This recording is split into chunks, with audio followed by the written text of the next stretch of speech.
Focus جو آج کل ہمارے یہاں پہ مرد حضرات ہیں نا، آئی ایم سوری ٹو سے، ہر ایک بندہ مجھے بھی یعنی کہ برا بھلا کہے گا، جو ڈائٹ ہم کھا رہے ہیں وہ ہماری آنکھوں سے، ہمارے اپنے اندر سے وائٹامن جی جسے میں کہتا ہوں، جس کو کہتے ہیں غیرت، وہ ختم کرتا جا رہا ہے۔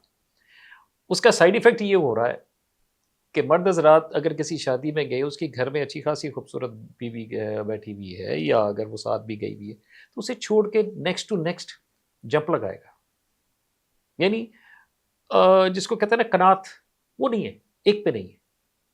جب آپ اس طریقے سے ایکسٹرا میرٹل اسٹیٹس کے اوپر جب آپ جاؤ گے، ریلیشن شپس پہ جاؤ گے، تو پھر پرابلم آئے گی۔ سوشل میڈیا گو کہ دنیا کا سب سے بڑا یعنی کہ ایک انفلوئنسنگ میڈیا ہے، لیکن میں سمجھتا ہوں کہ بیڑا غرق کرنے میں بھی اس کا بہت بڑا ہاتھ ہے۔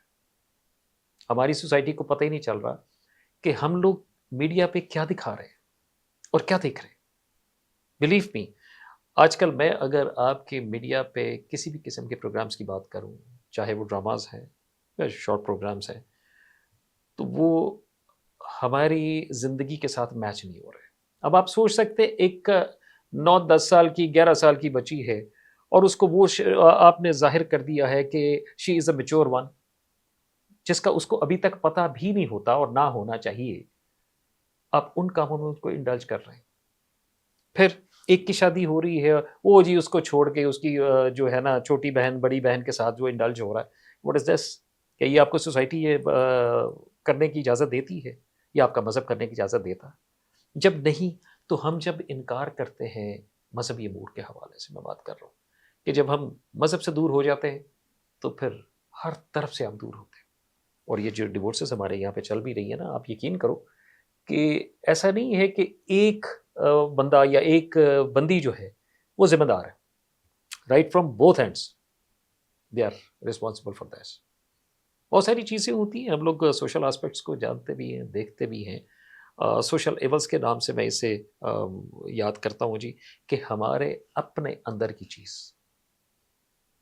جو غیرت ہے، وہ جب مر جاتی ہے تو پھر ہر چیز جائز ہمیں نظر آنا شروع ہو جاتی ہے، جو کہ میں سمجھتا ہوں کہ ایسا نہیں ہونا چاہیے۔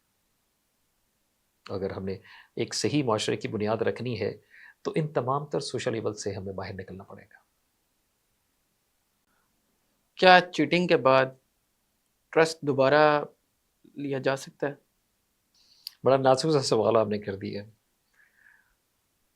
یہی ایک سوال مجھ سے کسی نے پوچھا تھا یونیورسٹی لیول پہ، تو میں نے انہیں کہا تھا کہ ایک شیشہ لیں اور اس میں دراڑ ڈالیں، پھر اس کو فل کرنے کی کوشش تو کریں۔ ٹرسٹ ایک ایسی چیز ہے جس کو پانے کے لیے پوری زندگی آپ کو اسٹرگل کرنا پڑتی ہے، اور جو کھوتا ہے ایک سیکنڈ میں، وہ دوبارہ حاصل نہیں ہو سکتا واٹس ایور۔ دیکھیں، کمپرومائزڈ لائف گزارنا، اٹس ناٹ لائک دیٹ کہ جی آپ اس کو ریٹرسٹ کر رہے ہو، نو، دیٹس کمپرومائزنگ۔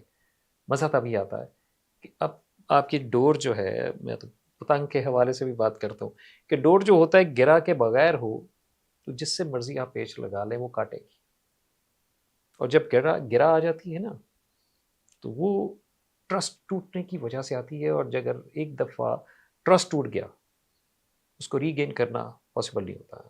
میں کم از کم اس کے اوپر تو میں کہہ سکتا ہوں، باقی جتنے مرضی ہمارے پاس وہ دلائل دینے والے ہوتے ہیں کہ جی نہیں دوبارہ سے کر لیا جائے، قسمیں وعدے قرآن پہ ہاتھ رکھ کے توبہ نوز باللہ، یہ ایسا بالکل نہیں ہے۔ ٹرسٹ بہت مشکل سے حاصل کیا جاتا ہے پہلی دفعہ ہی، تو پھر اگر ہو جائے تو پھر دوسری دفعہ تو یقین کرنا پاسبل نہیں۔ کیا ریلیجیس اپیرنس ہو تو کریکٹر کی گارنٹی دی جا سکتی ہے؟ سوری، ہمارے یہاں سوسائٹی میں بہت سارے لبادے ایسے چڑھائے جاتے ہیں، مذہب کا لباس چڑھا کے ہی ہم دھوکہ دیتے ہیں۔ دیکھیں، میں اس چیز کو ڈسکس نہیں کرنا چاہتا تھا یہاں پہ۔ بہت سارے ہمارے فیکٹرز ایسے ہیں، ہم لوگ دین کو داڑھی کے ساتھ جوڑتے ہیں، داڑھی کو دین کے ساتھ جوڑتے ہیں، وٹ ایور۔ مقصد یہ آ جاتا ہے کہ اسلام آپ کو بہت ساری چیزیں سکھاتا ہے، لیکن کیا ہم وہ ساری چیزیں سیکھتے ہیں؟